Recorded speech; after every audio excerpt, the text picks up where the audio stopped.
Hi, this is Elosia. I just wanted to know, should the guy always pay for everything during, like, now you're 15 years outings old. or something? You're in high school. Yes. Okay. And I want to say the answer to that is no. When you're on a date with someone at 15, because people are dating earlier now, I think when you leave home, your parents should make sure that you have enough money to pay for the movie or wherever you're going. And if they cannot afford to pay for you to go, I think you need to stay at home. That's the worst thing you can start as a teenager, having a young man to pay for everything for you, because if you're dating someone your age, where are they going to get this money from? That's why so many times our young men are led off into doing things illegal and doing things they shouldn't, just so they can have the opportunity to have a date with a young lady, because he feels that if I take you out, I'm supposed to pay for it. That's why many young girls end up dating guys older than them who have jobs and who are more economically empowered, when they really should be dating somebody their age about the money. So you asked a wonderful question. No, it is your responsibility to shoulder the expense when you're on a date with a young man. Okay, thank you. I agree with what you're saying too. Thank you. Anyone And there's else? no expectation. You don't owe him, and he doesn't owe you anything. All you guys owe is the chance to develop a healthy, wholesome relationship. But you know, Dr. Milligan, aren't these young girls still functioning from the same set of values that their mothers and their grandmothers are functioning from, where it's still deemed to be, I guess, much more socially acceptable to be in a relationship with a man who is, quote unquote, taking care of me? That's why their young girls are dating men that's 20, 27, and in their 20s. And that's why many of them, Jamal, are coming up pregnant.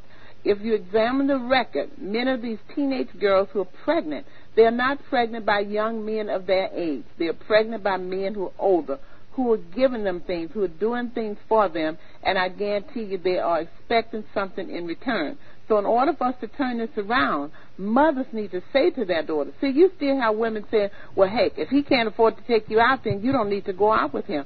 We have to scrap that old, outdated behavior, because it's not working good on our behalf. So you're absolutely right. This is what mothers are saying. Well, if he can't afford to take you to the movie, he don't need to take you.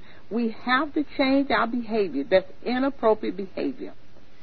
Either one of you have another question? Matter of fact, let me ask both of you, based on what you just heard Dr. Milligan say, does that profile fit anyone that you may know? You don't have to say their names, but anyone that you may know in your school, since both of you are in high school? Absolutely. So many girls that I know actually have gotten themselves into that same situation. I mean, teenage pregnancy because they're going out with older men? Yeah. Yeah, they're going out with older guys, and even people our same age. Just because they think that the guy will just buy them things and everything, but they should know that the guy is going to want something in return.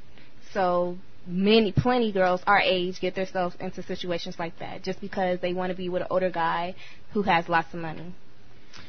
You know, Dr. Milligan, this does seem to be an issue, especially in America. I mean, this is a capitalistic society where money, the connotations that are attached to money, go far beyond just the ability to buy and purchase goods.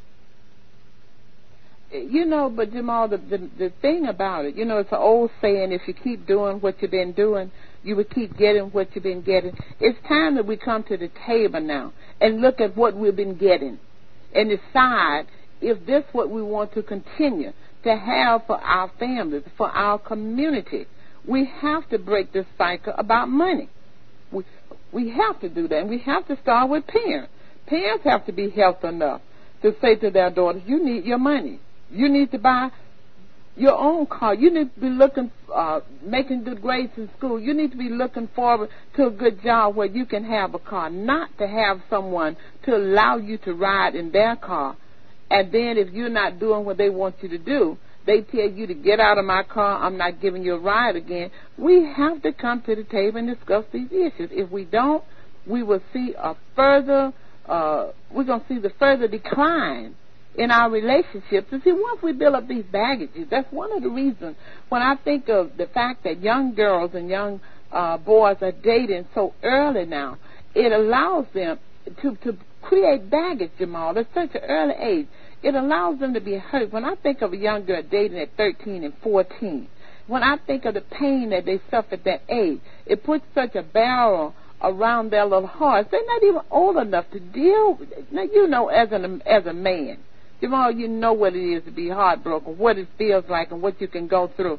Can you imagine when our babies have to experience that type of pain? They don't get over it that easy. So then they put walls around their little hearts, and it makes it difficult for them to form a healthy, wholesome relationship for a person that's right for them when they get older, because they're still looking at what this person has done to them when they were a teen. And now they have set the stage for, you won't do me. Anybody get dead, it's going to be me this time. I'll do you before you do me. We can't have young, tender hearts coming into a relationship with those hard hearts. You know, there's a mindset, though, Dr. Milligan, that if he cannot or will not take care of me, then I must not be, quote unquote, worthy. I'm not worthy of this relationship. The woman puts a lot of, I think, pressure on herself to have this man prove to her that he really, really cares about her. He really loves her. You have to prove it by, quote unquote, your willingness to take care of me. Then why don't men flip the script and say to their young sons, if you're dealing with a woman who feels that it is your responsibility to take care of her, then that is not the woman that you need. Son, it may come a day in your life, I don't care what kind of job you have, no job is promised to you. No business is promised that it will not fail. So if you're dealing with a person who feels that it is your responsibility to be responsible for everything, you got to think about where will your relationship end when you're put in position that you cannot do these things. If that is her mindset, then that is not the woman for you. Men are going to have to step up to the plate and say these things.